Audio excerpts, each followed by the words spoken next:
Nilofar hospital में 14 माह के लड़के का कोविड-19 का मुस्बित तजुर्बा हुआ। बच्चा फिलहाल ठीक है और इसके वालिदैन दोनों कोविड की अलामत नहीं पाई गई हैं। बच्चे को 18 दिसंबर को खांसी, सर्दी और सांस लेने में दुश्वारी, निमोनिया की अलामत के साथ दाखिल किया गया था और इसका कोविड के लिए मामूल के मुताबिक टेस्ट किया गया था। नया कोविड वेरिएंट JN1 अभी तक फितरी वायरस लगता है, लेकिन ज्यादा खतरनाक नहीं है।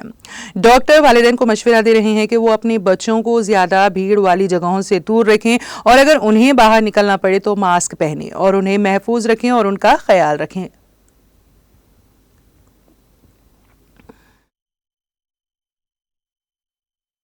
नीలోఫర్ హాస్పిటల్లో ఒక కోవిడ్ పాజిటివ్ చైల్డ్ ఉంది. అది సంవత్సరం 2 నెలల పిల్లవాడు. వాళ్ళు నాంపల్లి హాస్పిటల్ నుంచి, నాంపల్లి ఏరియా నుంచి జ్వరము, దగ్గు, జలుబుతో, ఆయాసంతో తీసుకురావడం జరిగింది. వాళ్ళు డిసెంబర్ 18th రోజు ఇక్కడ ఐసోలేషన్‌లో అడ్మిట్ అయినారు.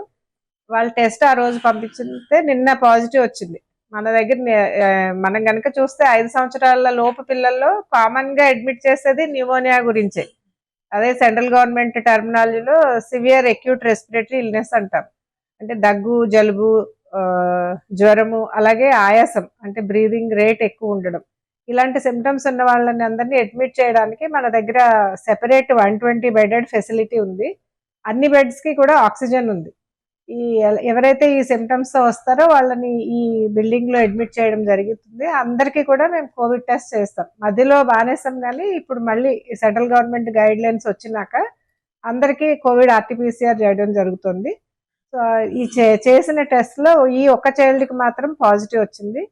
కాకపోతే సిమ్టమ్స్ ఇప్పుడు తగ్గినాయి. చైల్డ్ స్టేబుల్‌గా ఉన్నాడు.